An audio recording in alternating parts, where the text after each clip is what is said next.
My father was, he is on the left here, my father was officer of the General Staff of the Soviet Army. He was inspector of land forces, Soviet troops stationed in countries like Mongolia, Cuba, East European countries.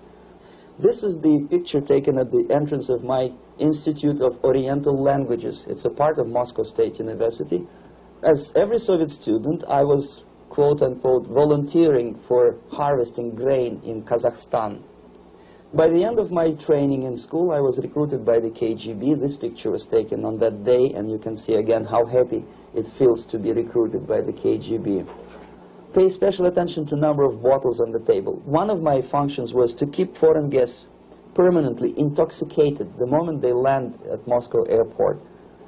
In 1967, the KGB attached me to this magazine, Look magazine. A group of 12 people arrived to USSR from the United States to cover the 50th anniversary of October Socialist Revolution in my country.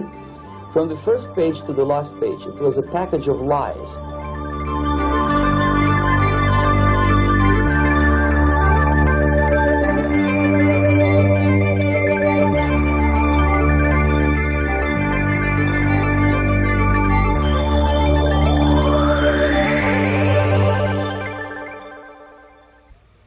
Our conversation is with Mr. Yuri Alexandrovich Bezmenov. Mr. Bezmenov was born in 1939 in a suburb of Moscow. He was the son of a high-ranking Soviet Army officer. He was educated in the elite schools inside the Soviet Union and became an expert in Indian culture and Indian languages. He had an outstanding career with Novosti, which was the, and still is, I should say, the press arm or the press agency of the Soviet Union. It turns out that this is also a front for the KGB. One of his interesting assignments was to brainwash foreign diplomats when they visited Moscow. And he'll tell us a little bit about how they did this and how they planted information which eventually wound up in the press of the free world. He escaped to the West in 1970 after becoming totally disgusted with the Soviet system, and he did this at great risk to his life. He certainly is one of the world's outstanding experts on the subject of Soviet propaganda and disinformation and active measures. Mr. Bezmenov, I'd like to begin by having you tell us a little bit about some of your childhood memories. Well, the most vivid memory of my childhood was Second World War, or to be more precise, the end of the Second World War, when all of a sudden United States, from a friendly nation, which helped us to defeat Nazism, turned overnight into a deadly enemy. And it was very shocking because all newspapers were trying to present an image of belligerent, aggressive American imperialism. Most of the things that we were taught is that United States is aggressive power, which is just about to invade our beautiful, free, socialist country, that American CIA is dropping Colorado beetles on our beautiful potato fields to eliminate our crops, and each schoolboy had a picture of Colorado bug on the back page of his notebook, and we were instructed to go into collective fields to search for those little Colorado bugs. Of course we couldn't find any, neither we could find many potatoes, and that was explained again by the encroachments of the decadent imperialist power. The anti-American paranoia, hysteria in the Soviet propaganda was to such of such a higher degree that many less skeptical people or less stubborn would really believe that the United States is just about to invade our beautiful motherland, and some secretly hope that it will come true. That's interesting. Yes. Well, getting back to life inside the Soviet Union or inside communist countries in general, in this country, at the university level primarily, we read and hear that the Soviet system is different from ours, but not that different, and that there is a convergence developing between all of the systems of the world, and that really it doesn't make an awful lot of difference what system you live under, because you have corruption and dishonesty and tyranny and all that sort of thing. From your personal experience, what is the difference between life under communism and life in the United States? Well, life is obviously very much different for simple reason that the Soviet Union is a state capitalist economically. It's a state capitalism where an individual has absolutely no rights, no value. His life is nothing. It's just like an insect. He is disposable. Whereby in the United States, even the worst criminal is treated as a human being. He has a fair trial, and some of them capitalize on their crimes. They publish their memoirs in their prisons and get handsomely paid by your crazy publishers. The differences, of course, in the daily life are very various, depending on whom we are talking about. In my own private life, I never suffered from communism simply because I was brought up in a family of high-ranking military officer. Most of the doors were open for me. Most of my expenses were paid by the government, and I never had any troubles with the authorities or with the police. So, in other words, I would say I enjoyed, or I had good reasons to enjoy, all the advantages of so-called socialist system. Mm-hmm. My main motivations to defect had nothing to do with affluence. It was mainly moral indignation, moral protest, rebellion against the inhuman methods of the Soviet system. Well, specifically, what did you object to? I objected, first of all, against oppression of my own dissidents and intellectuals. And that was the most disgusting thing that I witnessed as a young man, young student, who was brought up a very troublesome period in our history, from Stalin to Khrushchev, from total tyranny and oppression to some kind of liberalization. Second, when I started working for the Soviet embassy in India, to my horror, I discovered that we are millions times more oppressive than any colonial or imperialist power in the history of mankind. That my country brings to India not freedom, progress, and friendship between the nations, but racism, exploitation, and slavery, and of course economical inefficiency to this country.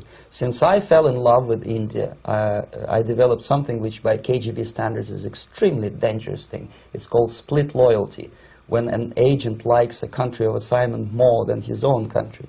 I literally fell in love with this beautiful country, a country of great contrasts, but also great humility, great tolerance, and philosophical and intellectual freedoms.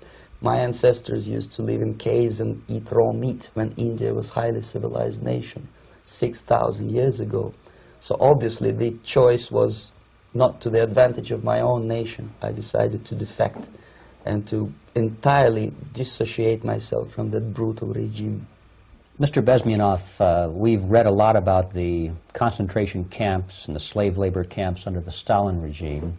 Now the general impression in America is that those things are part of the past. Are they still going on today, or what is the status? Yes. There's no qualitative change in the Soviet concentration camp system. There are changes in numbers of prisoners. Again, this is unreliable Soviet statistics. We don't know how many political prisoners are there in the Soviet concentration camps. But we sure know from various sources that at each particular time there are close to 25 to 30 million of Soviet citizens who are virtually kept as slaves in forced labor camp system.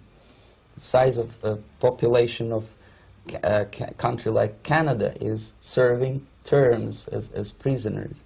Incredible. So I would say that those intellectuals who try to convince American public that concentration camp system is a thing of a past are either conscientiously misleading public opinion, or they are not very intellectual people. They're selectively blind. They lack intellectual honesty when they say that. Well, we've spoken about the intellectuals in this country and also the intellectuals in the Soviet Union. What about down at the broad mass level? Do the people in general, the working people, the workers in general in the Soviet Union, do they support the system? Do they tolerate it? What is their attitude? Well, average Soviet citizen, if there is such an animal, of course, does not like the system because it hurts, it kills. He may not understand the reasons, he may not have enough information or educational background to understand. But I doubt very much there are many people who are conscientiously supporting the Soviet system. There are not such people in USSR. Even those who have all the reasons to enjoy socialism, people like myself, who were a member of journalistic elite, they also hate the system for different reasons, though. Not because they lack material affluence, but because they are unfree to think, they are in constant fear, duplicity, split personality. And this is the greatest tragedy for my nation. Well, what do you think are the chances of the people actually overcoming their system or replacing it?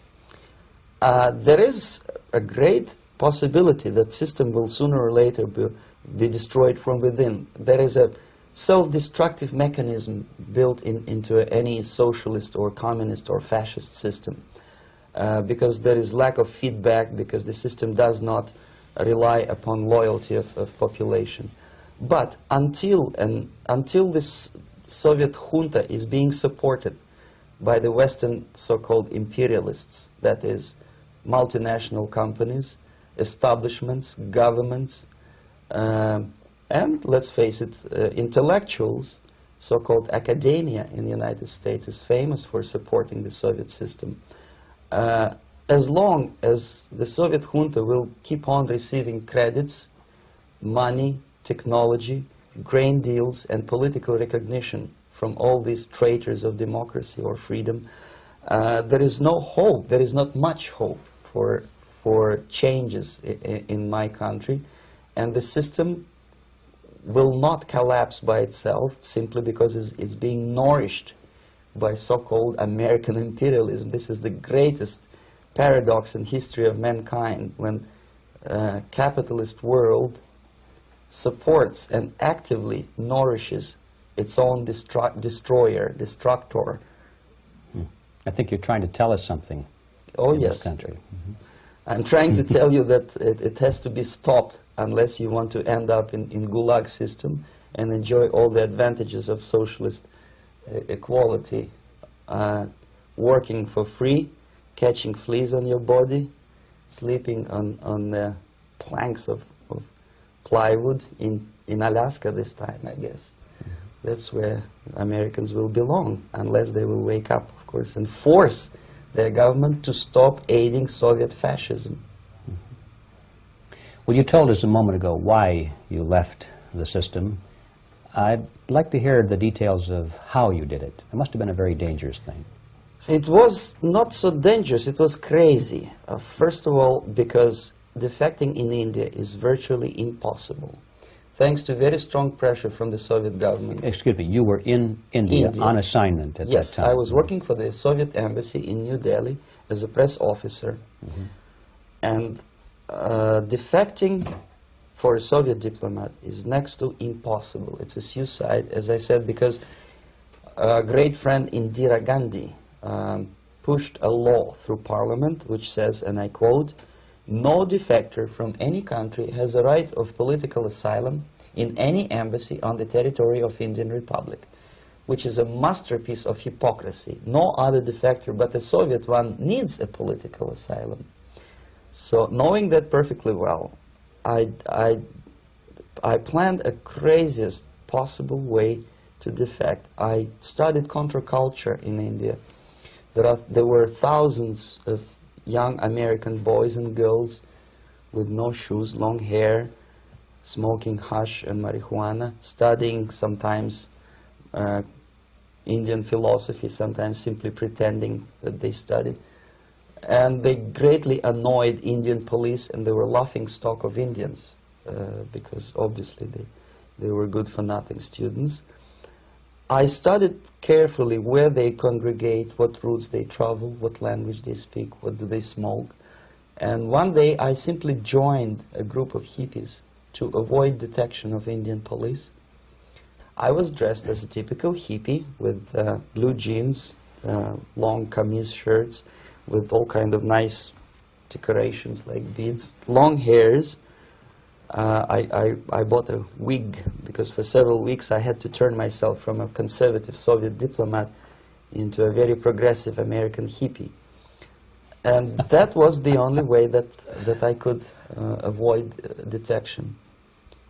It was very interesting experience, but it was necessary because from my own knowledge as a member of Soviet embassy staff, I knew that there were many cases when Soviet defectors were betrayed by Indian police, and also some Western embassies played a very dirty role in betraying the Soviet defectors. According to our information, they were some, I wouldn't call them double agents, but simply amoral people working for this for the United States Embassy, and confiding in people like this would be a suicide. So I had to be extremely careful. I could not trust anyone, and that was the reason for such a crazy way to defect. Well, had you been caught in the act of trying to get out, what would have happened to you? Oh, most likely I would end up in concentration camp. Or, depending on the situation and on the whim of some bureaucrat in KGB, maybe even executed. This is normal practice. Quietly, of course, not publicly. But that would be the end of my defection, of course. Well, when did you finally make it to the United States? In 1970, after about 6 months of debriefing in Athens by the CIA, and I presume FBI too, they let me go first to Germany, then to Canada. That was my decision. I had to change my identity to protect my family and my friends in USSR. And also I was a little bit paranoid knowing that both Soviet KGB and probably some double agents within the American system may be after me. So I wanted to settle down as far away as possible. I requested CIA to give me some kind of new identity and just let me go on my own. And I settled in Canada. I was a student. I changed many professions, from farm help and laundry truck driver to language instructor and broadcaster for Canadian Broadcasting Corporations in Montreal. Well, have you had any threats on your life or any unpleasant? In about 5 years, KGB eventually discovered that I am working for Canadian Broadcasting. I made a very big mistake. I started working for overseas service of CBC, which is similar to Voice of America, in Russian language. And of course, monitoring service in USSR picked up every new voice. Every new announcer, they would make it a point to discover who he is. And in 5 years, sure enough, slowly but surely, they discovered that I am not Thomas Schumann, that I am Yuri Alexandrovich Bezmenov, and that I'm working for Canadian Broadcasting, and undermining beautiful détente between Canada and USSR. And the Soviet ambassador Alexander Yakovlev made it his personal effort to discredit me. He complained to Pierre Trudeau, who is known to be a little bit soft on socialism. And the management of CBC behaved in a very strange, cowardly way, unbecoming to representatives of an independent country like Canada. They listened to every suggestion that Soviet ambassador gave, and they started shameful investigation, analyzing content of my broadcasts to USSR. And sure enough, they discovered that some of my statements were probably would be offending to the Soviet Politburo. So I had to leave my job. And of course, subtle intimidations. They would say something like, please cross the street carefully because, you know, traffic is very heavy in Quebec. And fortunately, I know about the psychology and the logic of activity of the KGB, and I never allowed myself to be intimidated. This is the worst thing. This is what they expect a person, a defector, to be intimidated. Once they spot that you are scared, they keep on developing that line And then eventually you either have to give up entirely and work for them, or they neutralize you. They would definitely stop all kind of political activity, which they failed to do in my case, because I was stubbornly working for the Canadian Broadcasting. And in response to their intimidations, I said that, look, this is a free country, and I am as free as you are. And I also can drive very fast. And gun control is not yet established in Canada, so I had a couple of good shotguns in my basement. So welcome to visit me someday with your Kalashnikov's machine guns. So obviously it didn't work. Intimidation didn't work. So they tried different approach, as I described. They approach on the highest level, on the level of Canadian bureaucracy. And at that level they were successful. On that level they were successful. On individual level they failed flat. Mr. Bezmenov has brought a series of slides with him that he has taken from the Soviet Union, and I think this is a good time to take a look at the slides. Yes. Now, the viewers will be able to see these slides as we talk about them. Yes, this is a collection of slides which are, some of them are snapshots from my family album, some of them are documents which I smuggled from the Soviet embassy, and some are reproductions from local mass media. I usually show them to establish my credibility as a defector. This is a picture of my native town, Mytishi, about 20 miles north from Moscow. Characteristically, there's a statue of Comrade Lenin in the central square.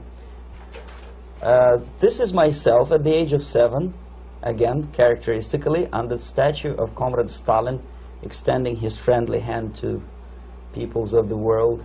At that age, of course, I was still idealistically minded young communist, and I still believe that sooner or later things will go for better.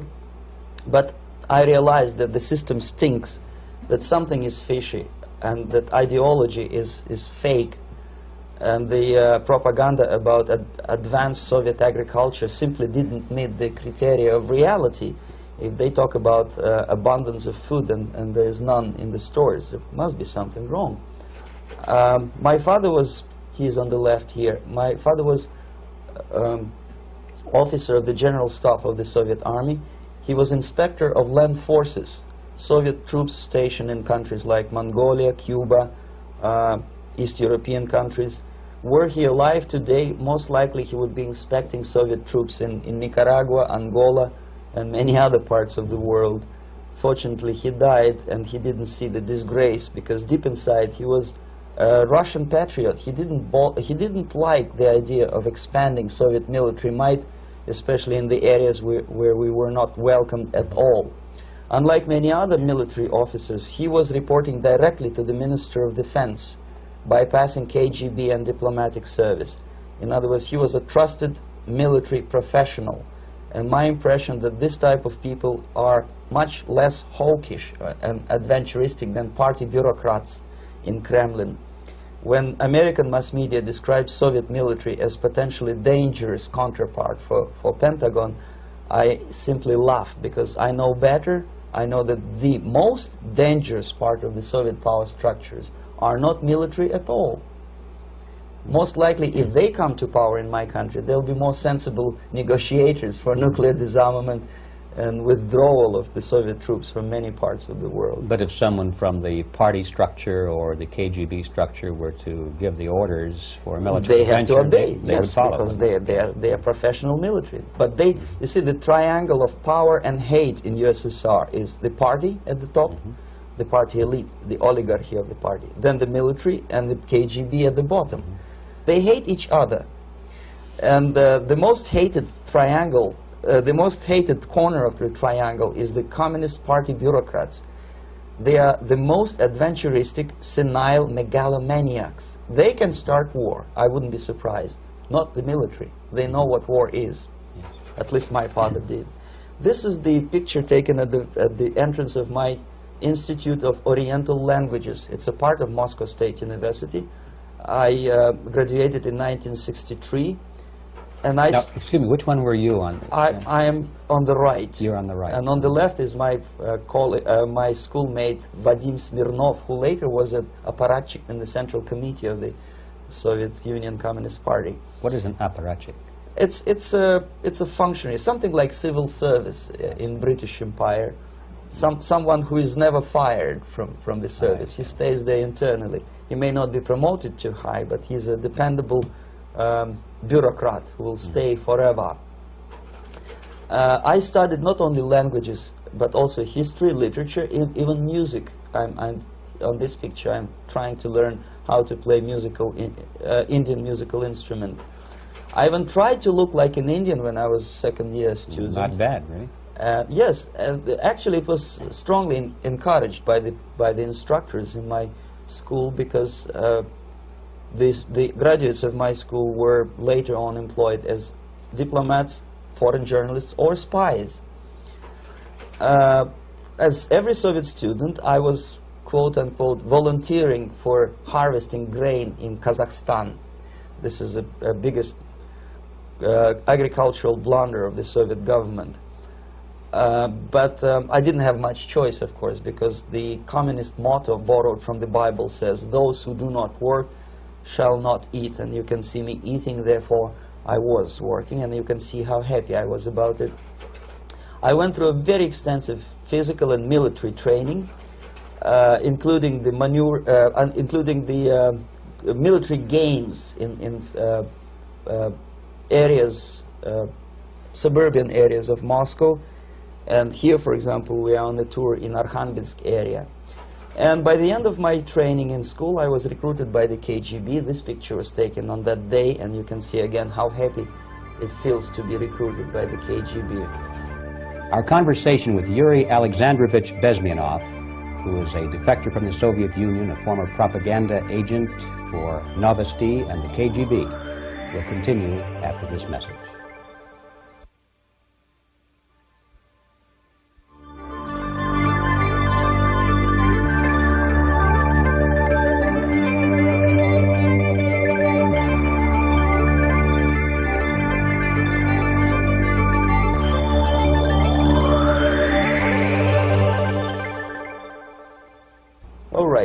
As every student in USSR, I went through very extensive physical and military training and civil defense training too. Unlike in the United States, where civil defense is virtually non-existent, zero. In USSR, every student, whatever his major subject, has to go through very extensive 4-year military and civil defense training. You can see me here with a group of students during one of the war games near Moscow. The main idea, of course, is to prepare a huge reserve army of the USSR. Each student has to graduate as a junior lieutenant. In my case, it was administrative and military intelligence service.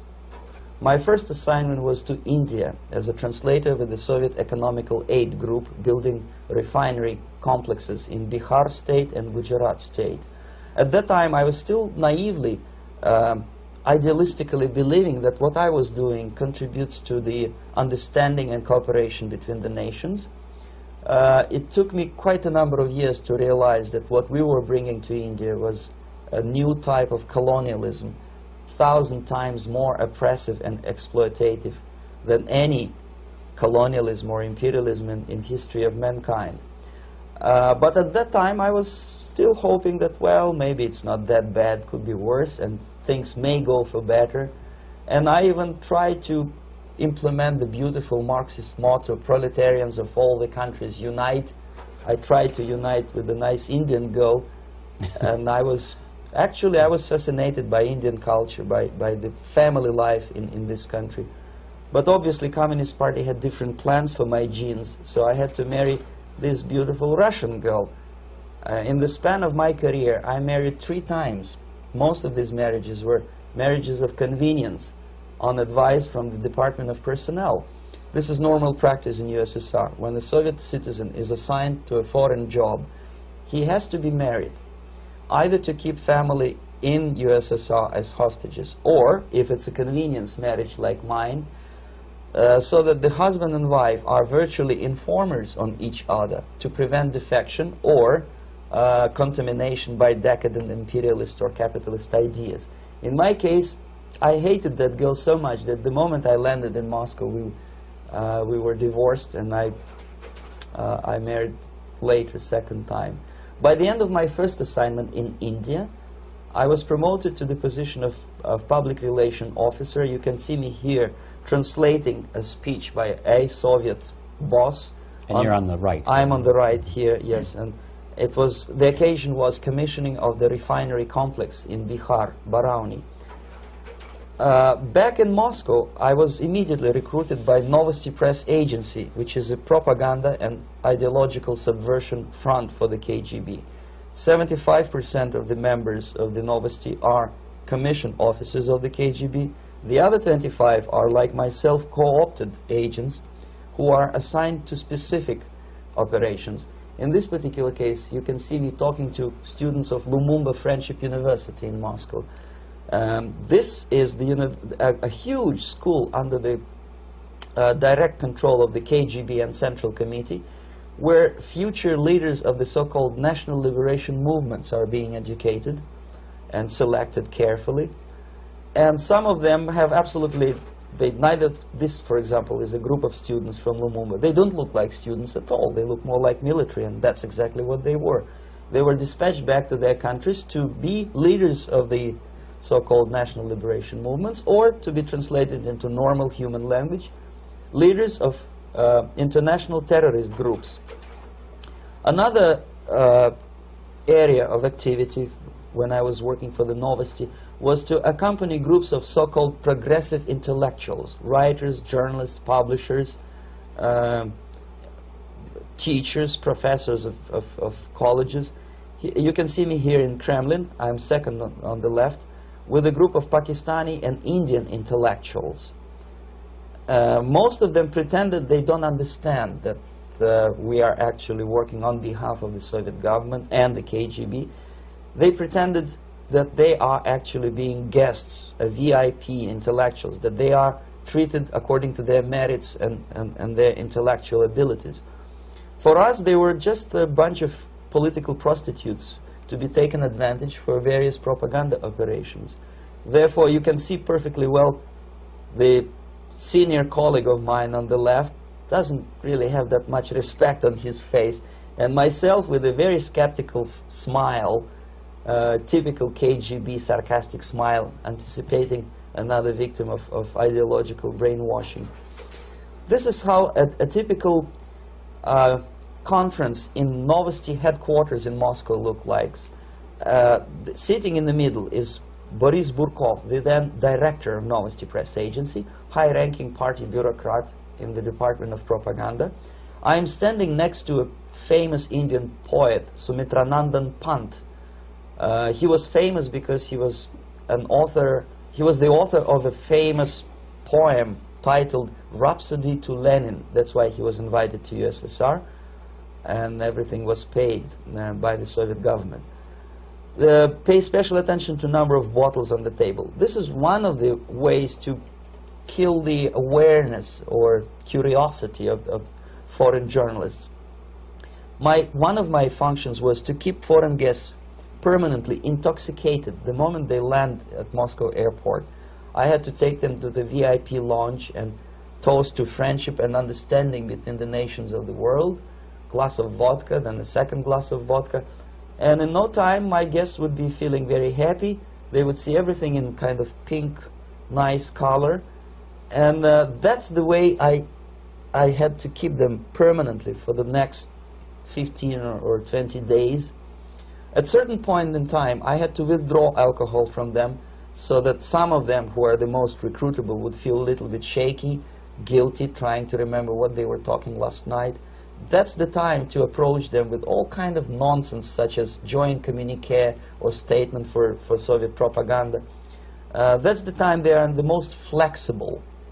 And of course, what they didn't understand, they didn't realize or pretended not to realize, that myself, who was drinking together with them, was not drinking at all. I had ways to get rid of alcohol through various techniques, including special pills which were given to me by my colleagues. But they were taking it seriously. In other words, they would consume quite large volumes of alcohol and feel quite uneasy next morning. In 1967, the KGB attached me to this magazine, Look magazine. A group of 12 people arrived to USSR from United States to cover the 50th anniversary of October Socialist Revolution in my country. From the first page to the last page, it was a package of lies, propaganda cliché, which were presented to American readers as opinions and deductions of American journalists. Nothing could be far from truth. These were not opinions. They were not opinions at all. They were the clichés which the Soviet propaganda wants American public to think that they think. If it does make any sense at all. It sure does, because from the viewpoint of the Soviet propaganda, although there are some subtle criticisms of the Soviet system, the basic message is that Russia today is a nice, functioning, efficient system supported by majority of population. That's the biggest lie. And of course, American intellectuals and journalists from Look magazine elaborated on that untruth in various different ways. They intellectualized that lie. They found all kinds of justifications for telling lies to American public. Excuse me, it was partly your job to make sure that they got these ideas, yes, and accepted them as their own ideas. Right. Actually, even before they arrived to USSR, and they paid astronomical sum of money for that visit, they were submitted, this Novosti Press Agency developed so-called backgrounders, 20-25 pages of information and opinions which were presented to the journalists even before they bought their tickets to Moscow. They had to analyze the situation, and judging on their reaction to that backgrounder, the local Novosti representative or local Soviet diplomat in Washington, D.C. would assess whether they be given visa to USSR or not. So but they were selected ahead of time. Oh yes, they were pre-selected very carefully, and there is not much chance for honest journalists to arrive to USSR and to stay there for 1 year and to bring this package of lies back home. This, for example, is a centerfold of the Look magazine. They presented this monument erected by Communist Party in Stalingrad as the symbol, personification of Russian military might. And they said in the article, which is published on the site, that Soviets are very proud of the victory in the Second World War. This is another big myth, a lie. No sensible people would be proud to lose 20 millions of their countrymen in a war which was started by Genoese Hitler and Comrade Stalin and paid by American multinationals. Most of the Soviet citizens look at this type of monuments with disgust and sorrow, because every family lost father, brother, sister, or child in the Second World War. Yet American journalists who were trying to appease, to please their hosts, presented this picture on the centerfold as the symbol and personification of Soviet national, they call it Russian national spirit. And it was greatest misconception and a very tragic misunderstanding. Of course, Look magazine was not distributed in USSR. The main audience was in the United States. But I presume that many Americans, millions of Americans who were reading Look magazine at that time, had absolutely wrong idea about the sentiments of my nation, about what the Soviets are proud of and what they hate. This is a group, you see the same lady with the sword in Stalingrad. This is the group of journalists. Myself is in the center with the same devilish smile. And Mr. Philip Harrington is on the extreme left there with his camera. This is the gentleman which was so deaf or so uninterested in what I had to say to him. This is the same picture, a blow-up of the same picture. Many guests from various countries, in this particular case from Asia and Africa, were taken by me as a Novosti Press Agency employee for a tour across Siberia, for example. We would show them typical kindergarten, you see. Nothing special by American standards. Just nice children sitting, eating their breakfast or lunch. What they could not understand, or they pretended not to understand, that this is an exemplary kindergarten. This is not the kindergarten for average person or average family in USSR. And we maintain that illusion in their minds. You can see myself under the red spot in the middle there, with the same business-like expression. I'm doing my job. That's what I'm assigned to do, and that's what I was paid to do.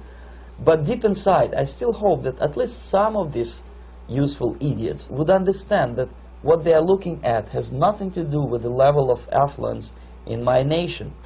This is a better picture which reflects the true spirit of the Soviet childhood. This picture was printed in a Canadian government publication by mistake. In the middle, you can see children playing on a small courtyard, and the caption goes, "This is a typical kindergarten in Siberia." What these idiots didn't understand, that it is not kindergarten at all. It is a prison for children of political prisoners. But there was not a single mentioning that what they were visiting actually was an area of concentration camps. And the job of people like myself to help them to not to notice that they are actually talking to prisoners. Most of the children were dressed, especially on the occasion of the foreigners' visit. Of course, there were no corpses on the ground. There were no machine gun guards. And well, it looks not very pleasant, as you see. It looks dull, but obviously it does not create an impression that this is actually a prison. Well, did any of the journalists have the curiosity to ask about prisons and that kind of thing? Yes. They were in Siberia. Yes. This is what you associate. Yes, some of them asked questions, and naturally we would give them, for the stupid question, we give them stupid answer. No, there are no prisons in Siberia. No, most of the people who you see are free citizens of USSR. They are very happy to be here, and they are contributing to the glory of the socialist system. Some of them pretended that they believe what I was telling them, and most of them, we may discuss it later. What are the motivations of these people? Why would they stubbornly bring lies to their own population through their own mass media? I have various answers to this. There is not a single explanation. It's a complex of explanations. It's fear, pure biological fear. They understand that they are on the territory of an enemy state, a police state. And just to save their rotten skins and their miserable jobs, their affluence back home, they would prefer to tell a lie than to ask truthful questions and report truthful information. Second, most of these schmucks were afraid to lose their jobs, because obviously if you tell truth about my country, you will not last long as a correspondent of New York Times or Los Angeles Times. They will fire you. What kind of correspondent are you? You obviously cannot find common language with Russians if they kick you out in 24 hours. So just by trying to be conformist to their own editorial bosses, they tried not to offend the sentiments of the Soviet administrators and people like myself. Deep inside, I hope they would insult my or offend my sentiments. Obviously, they preferred not to. Another reason, I refuse to believe it, but obviously, there is another reason. Obviously, it's a greed. These people earn a lot of money. When they come back to USA, they claim that they are experts in my country. They write books which sells in million copies, titled like Russians, The Truth About Russia. Most of it is lie about Russia. Yet they claim to be Sovietologists.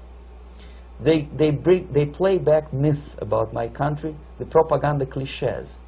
Yet they stubbornly resist the word of truth. If a person like Solzhenitsyn is either defecting or kicked out of USSR, they try all their best to discredit him and to discourage him. I don't have much chance to appear on national network with a true story about my country. But a useful idiot like Hendrik Smith or Robert Kaiser, they are big heroes. They come back from USSR. They say, oh, we were talking to dissidents in Russia. Big deal.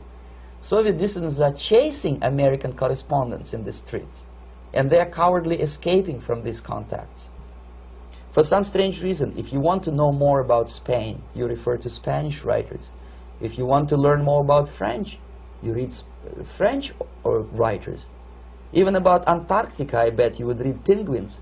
Only about the Soviet Union, for some strange reason, you read Hendricks and Schmendricks and all kind of Kissingers, because they claim that they know more about my country. They know nothing, or next to nothing, or they pretend that they know more than they actually do. I would say they are dishonest people who lack integrity and common sense and intellectual honesty. They bring back all kind of stories like that. A kindergarten in Siberia. Omitting the most important fact, it's a prison for children of political prisoners. Another greatest example of monumental idiocy of American politicians. Edward Kennedy was in Moscow, and he thought that he is a popular, charismatic American politician who is easygoing, who can smile, dance at the wedding in Russian Palace of Marriages. What he did not understand, or maybe he pretended not to understand, that actually he was being taken for a ride. This is a staged wedding, especially to impress foreign media, or useful idiots like Ed Kennedy. Most of the guests there, they had security clearance, and they were instructed what to say to foreigners. This is exactly what I was doing. You can see me in the same damn wedding palace in Moscow where Ed Kennedy was dancing here. You see, smiling. He thinks he's very smart. From the viewpoint of Russian citizens who observe this idiocy, he's narrow-minded, egocentrical idiot who tries to earn his own popularity through participation in propaganda farces like this. Here you can see myself. On the right, again, exemplary Soviet bride. On the left, 3 journalists from various countries, Asia, Africa, and Latin America. Obviously, they enjoying the situation. They will go back home and write the reports. We were present on a regular Soviet wedding. They were not present on a regular Soviet wedding. They were present, they were parts of a farce, of a circus performance. Another thing which I had to, sometimes risking my life, to explain to foreigners. Time magazine, for example, is very critical of South African racist regime. The whole article was dedicated to the shameful internal passport system where blacks are not allowed to live with whites. For some strange reason, for the last 14 years since my defection, nobody wanted to pay attention to my passport. This is my passport. It also shows my nationality, and it has a police rubber stamp, which is called propiska in Russian language, which assigns me to a certain area of residence. I cannot leave that area, same way as this black man cannot leave the area in South Africa. Yet we call South African government racist regime. Not a single Jane Schmonda or Fonda is brave enough, courageous enough to come to media and say, look, this is what happens in USSR. I send a copy of my passport to many American liberals and civil rights defenders and all the other useful idiots. They never bothered to answer me back. This shows what kind of integrity, what kind of honesty these people are. They're a bunch of hypocrites because they don't want to recognize a good example of racism in my country. This is the first stage of befriending a professor. You can see myself on the left with the same James Bond smile. On the right is my KGB supervisor, Comrade Leonid Mitrokhin, and in the middle a professor of political science in Delhi University. The next stage would be to invite him to a gathering of Indo-Soviet Friendship Society. There he is sitting next to his wife before he is being sent to USSR for free trip. Everything is paid by the Soviet government. He was made to believe that he is invited to USSR because he is a talented, sober-thinking intellectual. Absolutely false. He is invited because he is a useful idiot, because he would agree and subscribe to most of the Soviet propaganda cliché. And when he is coming back to his own country, he is going for years and years to teach the beauties of Soviet socialism to newer and newer generations of his students, thus promoting the Soviet propaganda line. the KGB was even curious about this gentleman. It may look innocent. Maharishi Mahesh Yogi, a great spiritual leader, or maybe a great charlatan and crook, depending on from which side you are looking at him. Beatles were trained at his ashram in Hardwar in India how to meditate.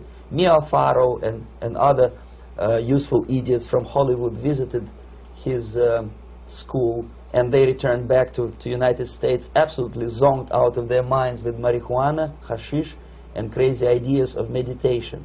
To meditate, in other words, to isolate oneself from the current social and political issues of your own country. To get into your own bubble, to forget about troubles of the world. Obviously, KGB was very fascinated with such a beautiful school, such a brainwashing center for stupid Americans. I was dispatched by the KGB to check what kind of VIP Americans attend this school. That's you on the left. Yes, I'm on the left. I was trying to get enrolled in that school. Unfortunately, the Maharishi Mahesh Yogi asked too much. He wanted $500 American for enrollment. But my function was not actually to get enrolled in the school. My function was to discover what kind of people from United States attend this school. And we discovered that, yes, there are some influential members of family, public opinion makers of United States who come back with the crazy stories about Indian philosophy. Indians themselves look upon them as idiots, useful idiots. To say nothing about KGB, who looked at them as extremely naive, misguided people. Obviously, a VIP, say a wife of a congressman or a prominent Hollywood personality, after being trained in that school, is much more instrumental in the hands of manipulators of public opinion and KGB than a normal person who understands, who looks through this type of fake religious training. Why would they be more susceptible to manipulation? I just mentioned that because, you see, a person who is too much involved in introspective meditation. You see, if you carefully look what Maharishi Mahesh Yogi is teaching to Americans, is that most of the problems, most of the burning issues of today can be solved simply by meditating. Don't rock the boat. Don't get involved. Just sit down, look at your navel, and meditate. And the things, due to some strange logic, due to cosmic vibration, will settle down by themselves. This is exactly what the KGB and Marxist-Leninist propaganda wants from Americans, to distract their opinion, attention, and mental energy from real issues of the United States into a non-issues, into a non-world, non-existent harmony. Obviously, it's more beneficial for the Soviet aggressors to have a bunch of duped Americans than Americans who are self-conscious, healthy, physically fit, and alert to the reality. Maharishi Mahesh Yogi obviously is not on the payroll of the KGB. But whether he knows it or not, he contributes greatly to demoralization of American society. And he's not the only one. There are hundreds of those gurus who come to your country to capitalize on naivete and stupidity of Americans. It's a fashion. It's a fashion to meditate. It's a fashion not to be involved. So obviously, you can see that if KGB were that curious, if they paid my trip to Hardwar, if they assigned me to that strange job, obviously they were very much fascinated.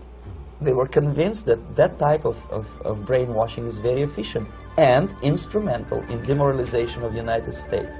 Our conversation with Yuri Alexandrovich Bezmenov, who is a defector from the Soviet Union, a former propaganda agent for Novosti and the KGB, will continue after this message.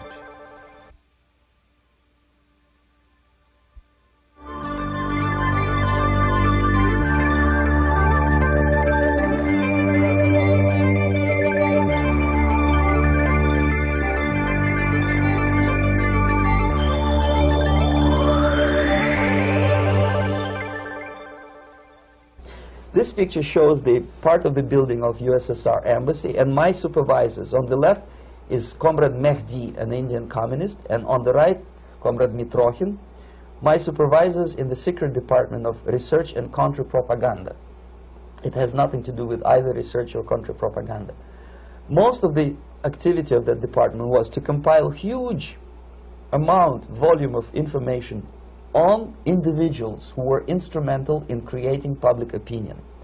Publishers, editors, journalists, actors, educationalists, professors of political science, members of parliament, representatives of business circles. Most of these people were divided roughly into groups. Those who would toe the Soviet foreign policy, they would be promoted to the positions of power through media and public opinion manipulation. Those who refused the Soviet influence in their own country would be character assassinated or executed physically come revolution. Same way as in the small town of Hue in South Vietnam, several thousands of Vietnamese were executed in one night when the city was captured by Viet Cong for only 2 days. And American CIA could never figure out how could possibly communists know each individual, where he lives, where to get him, and would be arrested in one night, basically in some 4 hours before dawn, put on a van, taken out of the city limits and shot. The answer is very simple. Long before communists occupied the city, there was extensive network of informers, local Vietnamese citizens, who knew absolutely everything about people who are instrumental in public opinion, including barbers and taxi drivers. Everyone who was sympathetic to the United States was executed. Same thing was done under the guidance of the Soviet embassy in Hanoi, and same thing I was doing in New Delhi. To my horror, I discovered that in the files where people were doomed to execution, there were names of pro-Soviet journalists with whom I was personally friendly. Pro-Soviet? Yes. They were idealistically minded leftists who made several visits to USSR, and yet the KGB decided that come revolution or drastic changes in political structure of India, they will have to go. Why is that? Because they know too much. Simply because, you see, the useful idiots, the leftists who are idealistically believing in the beauty of Soviet socialist or communist or whatever system, when they get disillusioned, they become the worst enemies. That's why my KGB instructors specifically made a point, never bother with leftists. Forget about these political prostitutes. Aim higher. This was my instruction. Try to get into large circulation, established conservative media. Rich, filthy rich movie makers, intellectuals, so-called academic circles. Cynical, egocentric people who can look into your eyes with angelic expression and tell you a lie. These are the most recruitable people, people who lack moral principles, who are either too greedy or too suffer from self-importance. They feel that they matter a lot.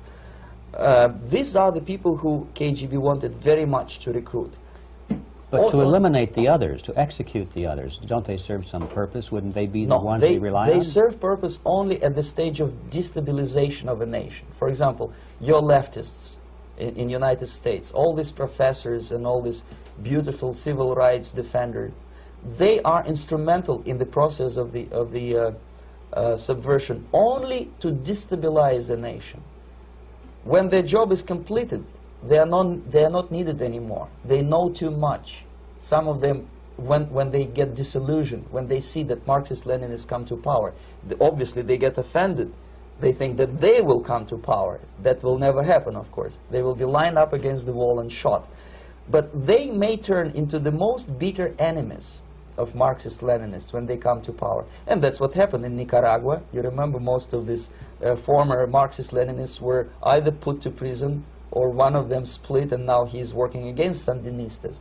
It happened in Grenada when Maurice Bishop was already a Marxist. He was executed by a new Marxist who was more Marxist than this Marxist. Same happened in Afghanistan when first there was Taraki, he was killed by Amin, then Amin was killed by Babrak Karmal with the help of KGB. Same happened in Bangladesh when Mujibur Rahman, very pro-Soviet leftist, was assassinated by his own Marxist-Leninist military comrades. It's the same pattern everywhere. The moment they serve their purpose, all the useful idiots are either be executed entirely, all the idealistically minded Marxists, or exiled, or put in prisons, like in Cuba. Many former Marxists are in Cuba, in prison. So most of the Indians who were cooperating with the Soviets, especially with our Department of Information of the USSR Embassy, were listed for execution. And when I discovered that fact, of course I was sick. I was mentally and physically sick. I thought that I'm going to explode one day during the briefing at the ambassador's office. I would stand up and say something that we are basically a bunch of murderers. That's what we are. It has nothing to do with friendship and understanding between the nation and blah, blah, blah. We are murderers. We behave as a bunch of thugs in a country which is hospitable to us, a country which with ancient traditions. But I did not defect. I tried to get the message across. To my horror, nobody wanted even to listen, least of all to believe what I had to say. And I tried all kinds of tricks. I would leak information through letters or lost documents or something like that. And still I got no message. The message was not published, even in the conservative mass media of India. The immediate impulse to defect was Bangladesh crisis, which was described by American correspondents as Islamic grassroots revolution, which is absolute baloney. There was nothing to do with Islam, and there was no grassroots revolution. Actually, there are no grassroots revolutions, period. Any revolution is a byproduct of a highly organized group of conscientious and professional organizers, but has nothing to do with grassroots. In Bangladesh, it was nothing with grassroots. Most of the Awami League party members, Awami League means People's Party, were trained in Moscow in the High Party School. Most of the Mukti Fauj leaders, Mukti Fauj in Bengali means People's Army, same as SWAPO and all kind of liberation armies all over the world, the same bunch of useful idiots. They were trained at Lumumba University and various centers of the KGB in Simferopol, in Crimea, and in Tashkent. So when I saw that Indian territory is being used as a jumping board to destroy East Pakistan, I saw myself thousands of so-called students traveling through India to East Pakistan, through the territory of India, and Indian government pretended not to see what's going on. They knew perfectly well, the Indian police knew it, the intelligence department of the Indian government knew it, the KGB of course knew it, and the CIA knew it. That was most infuriating, because when I defected and I explained to the CIA debriefers they should watch out because East Pakistan is going to erupt any moment, they said I was reading too many James Bond novels. Anyway, so East Pakistan was doomed. One of my colleagues in the Soviet consulate in Calcutta, when he was dead drunk, he ventured into the basement to relieve himself, and he found big boxes which said printed matter to Dhaka University. Dhaka is the capital of East Pakistan. And since he was drunk and curious, he opened one of the boxes and he discovered not printed matter. He discovered Kalashnikov guns and ammunition in there. Anyway, it's a long story. When I saw the preparations for the invasion into East Pakistan, obviously I wanted to defect immediately. The only thing I couldn't at that time make up my mind when and where and how. One of the reasons, of course, you see, I was in love with India. I mentioned it before. I spoke the languages. I socialized with people. And I understood that I had to act fast unless I want this beautiful country to be permanently and irreparably damaged by our presence. One of the reasons not to defect was, as you can see, I was living in relative affluence. Who the hell in a normal mind would defect and do what? To be abused by your media, to be called McCarthyist and fascist and paranoid, or to drive a taxi in New York City? What for? What the hell for should I defect? To be abused by Americans, to be insulted in exchange for my effort to bring the truthful information about impending danger of subversion. As you can see, I was living in quite a comfortable conditions next to swimming pool, where Indians were not allowed, by the way. I was highly paid expert in propaganda. I had my family. I was respected by my nation. My career was cloudless. The third reason, how to defect with the family. To defect with the baby and the wife would be virtual suicide, because according to law, that hypocritical law which I quoted before, the Indian police will have to hand me over back to the KGB, and that will be the end of my defection and probably my life. Again, I cannot smuggle my wife because she was not quite sure what I was doing. She was not that idealistically involved, and she was definitely not in the total picture of what I was doing for the KGB. She would be shocked if I you know, put her in my van and drive her to the American embassy or elsewhere. That would be a greatest danger. So again, I had to defect in such a way that my defection would look as simple disappearance. And there were many cases like that when the Soviet agents simply disappeared, either killed in action or, thanks to their curiosity and their close contacts with radicals, some of them were killed by the Marxists, by the way. It happened in many African countries when the Soviet KGB were killed by Africans themselves. Not because they hated Marxism-Leninism, but because they were simply trigger-happy bunch of unruly characters. If you give them a machine gun, they will shoot. And some of the Soviets obviously were not careful enough to protect themselves, and they got into embarrassing situations when they were shot at the crossfire between factions of so-called liberation movements. Anyway, so I decided, as I said, to study the counterculture. I decided this probably would be the best way to disappear. I socialized with characters like this. On the left, you see, he's a barefoot American hippie. It took me quite a long time to study exactly what they were doing and how to mix with them. But eventually I did it. Most of Indian newspapers carried my picture and promise of 2,000 rupees for information about my whereabouts. But they were looking for the wrong person, because they obviously tried to stop a young Soviet diplomat in white shirt and tie, and this is how I looked at the time of defection. Nobody could possibly think that a Soviet diplomat would be as crazy as to join a bunch of hippies.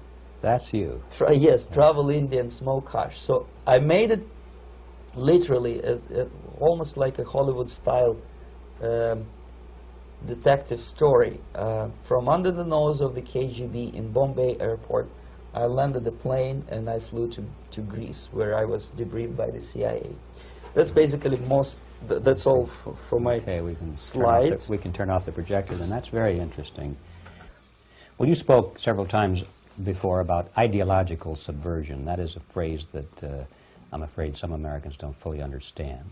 When the Soviets use the phrase ideological subversion, what do they mean by it? Ideological subversion is the process which is legitimate, overt, and open. You can see it with your own eyes. All you have to do, all American mass media has to do, is to unplug their bananas from their ears, open up their eyes, and they can see it. There is no mystery. There is nothing to do with espionage. I know that espionage intelligence gathering looks more romantic. It sells more deodorants through the advertising, probably. That's why your Hollywood producers are so crazy about James Bond type of thrillers. But in reality, the main emphasis of the KGB is not in the area of intelligence at all. According to my opinion and opinion of many defectors of my caliber, only about 15% of time, money, and manpower is spent on espionage as such. The other 85% is a slow process which we call either ideological subversion or active measures, активные мероприятия in the language of the KGB, or psychological warfare. What it basically means is to change the perception of reality of every American to such an extent that despite of the abundance of information, no one is able to come to sensible conclusions in the interests of defending themselves, their families, their community, and their country. It's a great brainwashing process which goes very slow, and it's divided in 4 basic stages. The first one being demoralization. It takes from 15 to 20 years to demoralize a nation. Why that many years? Because this is the minimum number of years which requires to educate one generation of students in the country of your enemy, exposed to the ideology of the enemy. In other words, Marxism-Leninism ideology is being pumped into the soft heads of at least 3 generations of American students without being challenged or counterbalanced by the basic values of Americanism, American patriotism. The result you can see. Most of the people who graduated in the 60s, dropouts or half-baked intellectuals, are now occupying the positions of power in the government, civil service, business, mass media, educational system. You are stuck with them. You cannot get rid of them. They are contaminated. They are programmed to think and react to certain stimuli in a certain pattern. You cannot change their mind, even if you expose them to authentic information, even if you prove that white is white and black is black. You still cannot change the basic perception and the logic of behavior. In other words, these people, the process of demoralization is complete and irreversible. To get rid society of these people, you need another 20 or 15 years to educate a new generation of patriotically minded and common sense people who would be acting in favor and in the interests of United States society. And yet these people who've been programmed and, as you say, in place and Yes. who are favorable to an opening with the Soviet concept, these are the very people who would be marked for extermination in this country? Most of them, yes. Simply because the psychological shock when they will see in future what the beautiful society of equality and social justice means in practice, obviously they will revolt. They will be very unhappy, frustrated people. And the Marxist-Leninist regime does not tolerate these people. Obviously they will join the links of dissenters, dissidents. Yes. Unlike in present United States, there will be no place for dissent in future Marxist-Leninist America.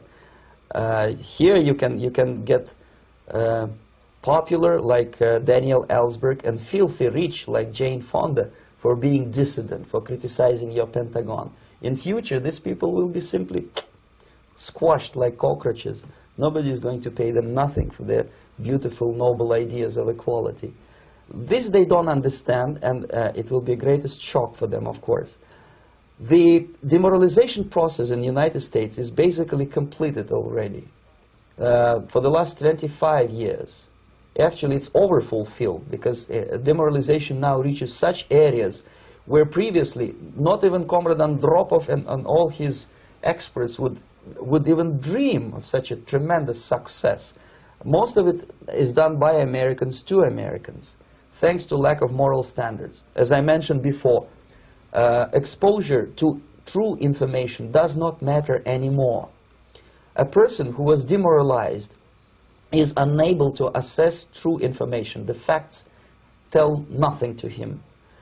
Even if I shower him with information, with authentic proof, with documents, with pictures, even if I take him by force to the Soviet Union and show him concentration camp, he will refuse to believe it until he is going to receive a kick in his fat bottom. When a military boot crashes his balls, then he will understand, but not before that. That's the tragic of the situation of demoralization.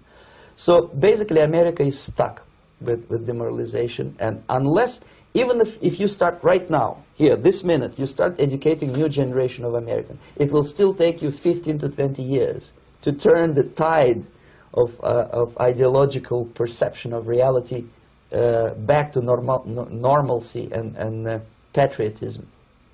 The next stage is destabilization. This time, subverter does not care about your ideas and the patterns of your consumption. Whether you eat junk food and get fat and flabby, doesn't matter anymore. This time, and it takes only from 2 to 5 years to destabilize a nation, what matters is essentials: economy, foreign relations, defense systems. And you can see it quite clearly that in some areas, in such sensitive areas as defense and economy, the influence of Marxist-Leninist ideas in the United States is absolutely fantastic. I could never believe it 14 years ago when I landed in this part of the world, that the process will go that fast. The next stage, of course, is crisis. It may take only up to 6 weeks to bring a country to the verge of crisis. You can see it in Central America now. And after crisis, with a violent change of power, structure, and economy, you have so-called the period of normalization. It may last indefinitely. Normalization is a cynical expression borrowed from Soviet propaganda. When the Soviet tanks moved into Czechoslovakia in '68, Comrade Brezhnev said, "Now the situation in brotherly Czechoslovakia is normalized." This is what will happen in the United States if you allow all these schmucks to bring the country to crisis, to promise people all kind of goodies and the paradise on earth, to destabilize your economy, to eliminate the principle of free market competition, and to put a big brother government in Washington, D.C., with benevolent dictators like Walter Mondale, who will promise lots of things, never mind whether the promises are fulfillable or not. He will go to Moscow to kiss the bottoms of new generation of Soviet assassins, never mind. He will create false illusions that the situation is under control. Situation is not under control. Situation is disgustingly out of control. Most of the American politicians, media, and educational system trains another generation of people who think they are living at a peacetime. False. United States is in a state of war, undeclared total war against the basic principles and the foundations of this system. And the initiator of this war is not Comrade Andropov, of course. It's the system. However ridiculous it may sound, the world communist system, or the world communist conspiracy, whether I scare some people or not, I don't give a hoot. If you are not scared by now, nothing can scare you. But you don't have to be paranoid about it. What actually happens now, that unlike myself, you have literally several years to live on unless the United States wake up. The time bomb is ticking. With every second, the disaster is coming closer and closer. Unlike myself, you will have nowhere to defect to, unless you want to live in Antarctica with penguins. This is it. This is the last country of freedom and possibility. Okay, so what do we do? What is your recommendation to the American people? Well, the immediate thing that comes to my mind is, of course, there must be a very strong national effort to educate people in the spirit of real patriotism, number one. Number two, to explain them the real danger of socialist, communist, whatever, welfare state, big brother government. If people will fail to grasp the impending danger of that development, nothing ever can help United States. You may kiss goodbye to your freedom, including freedoms to homosexuals, to prison inmate. All this freedom will vanish, evaporate in 5 seconds, including your precious lives. The second thing, the moment at least part of United States population is convinced that the danger is real, they have to force their government. And I'm not talking about sending letters, signing petitions, and all this beautiful, noble activity. I'm talking about forcing United States government to stop aiding communism. Because there is no other problem more burning and urgent than to stop the Soviet military-industrial complex from destroying whatever is left of the free world. And it is very easy to do.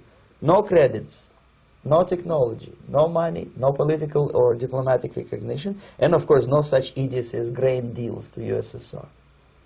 The Soviet people, 270 million of Soviets, will be eternally thankful to you if you stop aiding a bunch of murderers who sit now in Kremlin and whom President Reagan respectfully calls government. They do not govern anything, least of all such complexity as the Soviet economy. So basic, two very simple, maybe too simplistic answers or solutions, but nevertheless they are the only solutions. Educate yourself, understand what's going on around you. You are not living at the time of peace.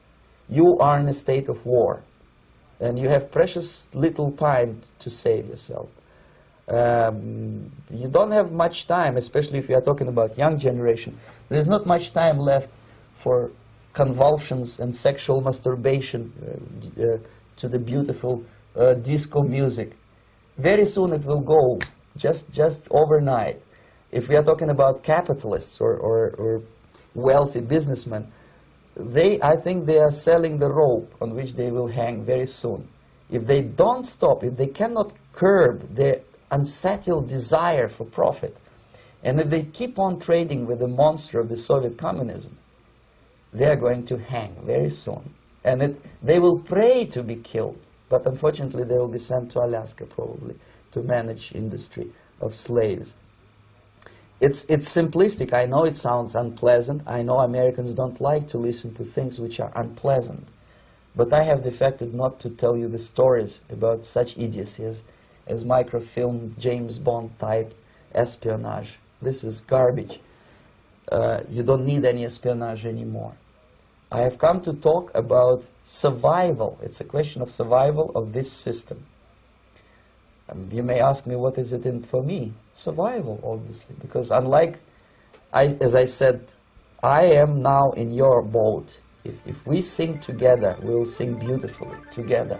There is no other place on this planet to defect to.